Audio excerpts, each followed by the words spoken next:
Tony RM, kuasa hukum Peggy Setiawan membuat pernyataan mengejutkan jelang sidang pra-peradilan pada tanggal 1 Juli tahun 2024 mendatang.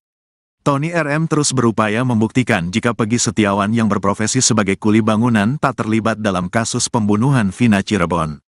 Dia pun dengan tegas mempertanyakan terkait sosok Peggy Setiawan Cianjur.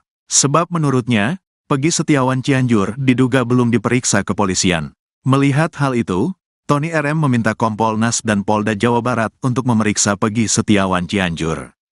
Karena Pak Beni dan Pak Kadif Humas mengatakan semua nama Peggy Setiawan sudah diselidiki dan sudah dilakukan penyelidikan, ucapnya dilihat tribunnewsbogor.com dari program 2 Sisi Tiven, Jumat, tanggal 28 Juni tahun 2024.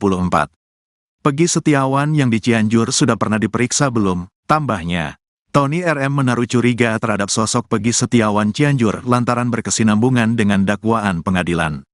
Berarti dari situ, ada yang muncul Peggy Setiawan Cianjur, dan ada di YouTube Kang Deddy Mulyadi, itu dia ketua Moonraker, tuturnya. Dalam dakwaan, motif dalam pembunuhan ini mereka 11 orang lagi minum depan SMPN 11 Cirebon, sambungnya.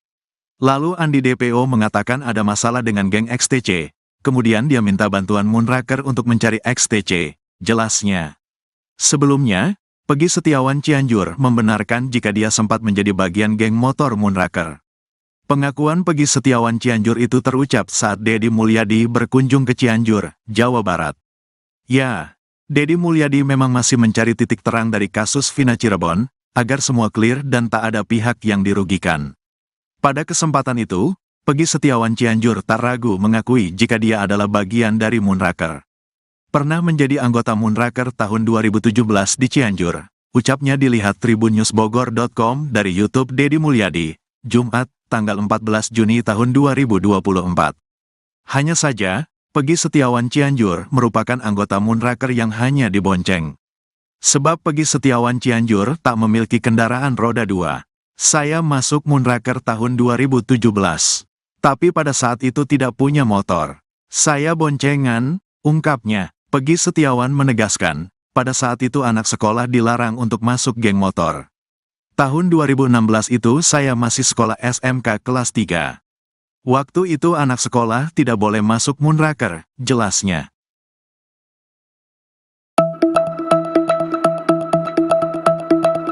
Satu lagi fakta yang patut dipertanyakan dari kasus pembunuhan Vina Cirebon dan kekasihnya, Eki, yang terjadi pada 8 tahun silam atau tepatnya tahun 2016.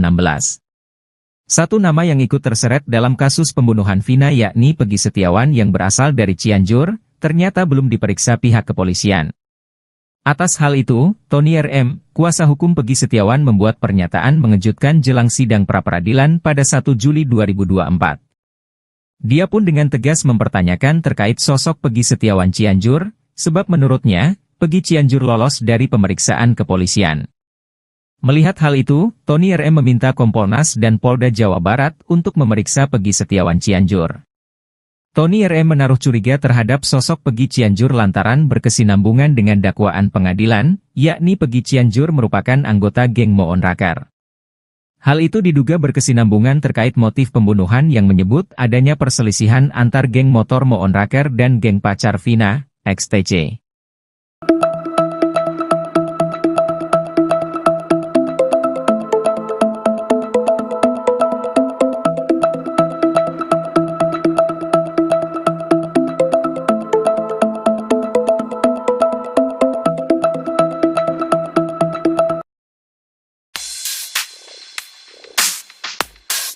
Ex-Kabareskrim Polri, Komjen Pol Purnawirawan Susno 2J terlibat debat sengit dengan Elza Syarif, Ketua TPF Independen kasus Vina Cirebon. Menurut Elza Syarif, Ibtu Rudiana tidak melanggar etik dalam kasus tersebut, ia merujuk kepada hasil pemeriksaan Ibtu Rudiana oleh bagian Propam dan Itwasum Polri. Namun, jawaban itu buru-buru dibantah oleh Susno 2J, ia menilai ada kejanggalan dalam proses penangkapan terhadap para pelaku. Menurutnya, Ibtu Rudiana seolah-olah langsung mengetahui yang terjadi kepada Vina dan Eki, khususnya terkait jumlah pelaku.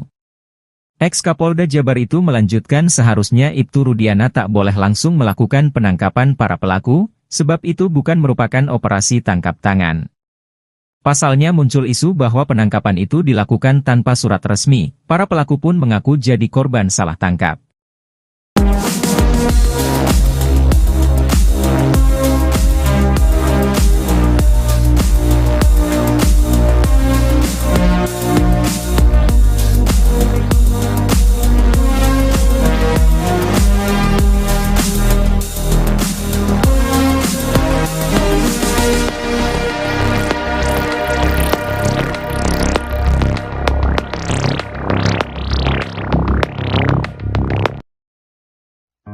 Pengacara terkenal Komarudin Simanjuntak memperkirakan bahwa Polda Jabar bakal mengalahkan Peggy Setiawan dalam sidang pra-peradilan. Hal itu lantaran Polda Jabar memiliki senjata pamungkas. Pra-peradilan tersebut merupakan pembuktian secara formal berdasarkan saksi yang ada. Dalam hal ini, Komarudin mengungkapkan telah memiliki saksi yang kuat, yakni 8 terpidana kasus Vina Cirebon yang mendekam di penjara. Selain saksi, Polda Jabar juga harus menyiapkan surat bahwa Peggy Setiawan dari SD, SMP, dan SMA di Cirebon. Ia menilai petunjuk tersebut sudah dikantongi Polda Jabar. Komarudin menyampaikan jika berkas Peggy Setiawan telah dinyatakan P21, maka pra-peradilan harus mengacu pada sidang pokok. Sementara itu, peluang Peggy Setiawan bebas dari tahanan justru semakin besar karena Kejaksaan Tinggi Jawa Barat mengembalikan berkas perkaranya ke penyidik Polda Jabar. Hal itu diungkap oleh Kepala Seksi Penerangan Hukum Kejati Jabar Nur Sri Cahya Wijaya. Pengembalian berkas perkara Peggy Setiawan dilakukan lantaran masih adanya kekurangan syarat material dan formil. Nur Sri Cahya Wijaya memastikan pemberitahuan berkas belum lengkap atau P18 sudah dilakukan, sedangkan proses pengembaliannya atau P19 akan menyusul. Rencananya berkas itu bakal dikembalikan dalam waktu 7 hari ke depan sesuai dengan ketentuan hukum acara pidana.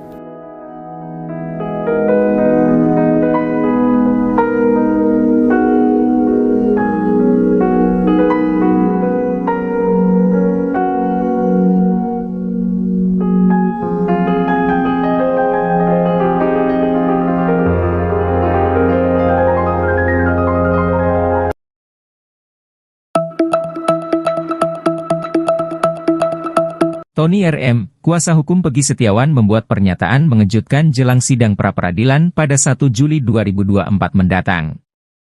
Tony RM terus berupaya membuktikan jika Peggy yang berprofesi sebagai kuli bangunan tak terlibat dalam kasus pembunuhan Vina Cirebon.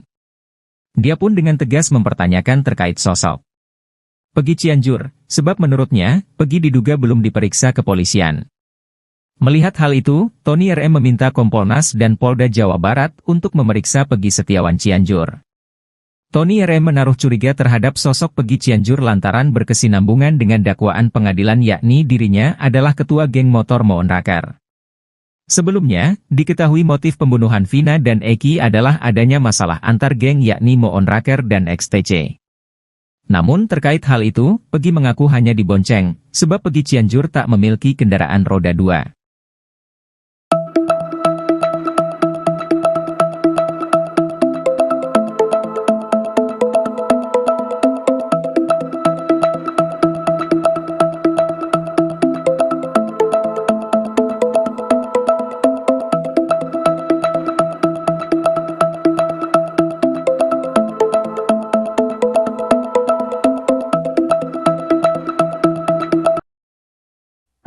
Andi Malinda Putri Utami alias Linda mengaku lelah digentayangi arwah Vina.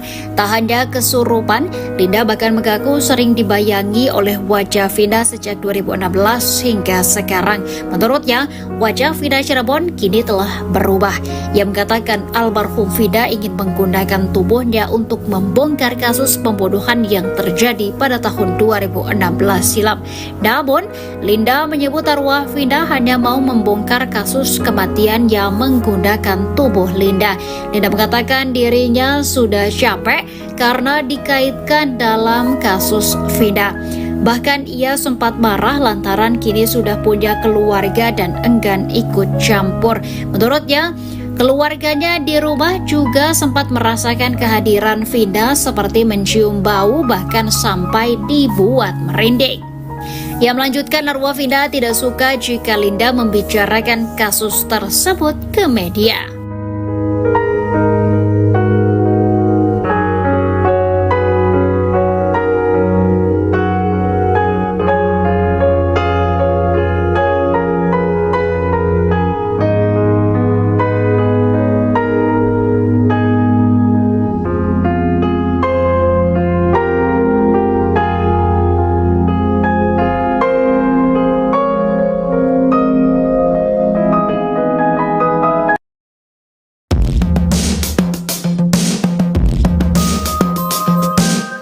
Pengacara keluarga Vina, Hotman Paris menilai ada kesalahan fatal dalam penetapan Peggy Setiawan sebagai tersangka. Hal ini merespons dikembalikannya berkas perkara Peggy oleh Kejaksaan Tinggi Jawa Barat kepada penyidik karena bukti belum lengkap. Hotman menyinggung kembali keterangan 5 terpidana kasus Vina yang membantah Peggy sebagai pelaku pembunuhan. Hal yang sangat fatal dalam kasus Peggy adalah 5 saksi yang merupakan terpidana menyatakan Peggy bukan pelaku, hanya 1 yang menyatakan Peggy pelaku itu pun diragukan, kata Hotman di Instagram, Kamis, 26 Juni 2024. Sementara keterangan dari saksi lainnya dinilai samar-samar. Hotman lantas menyarankan penyidik untuk memeriksa kembali seluruh terpidana, namun di bawah perlindungan dari LPSK. Bila perlu didampingi oleh para pengacara masing-masing agar mereka yakin agar mereka tenang, imbuhnya.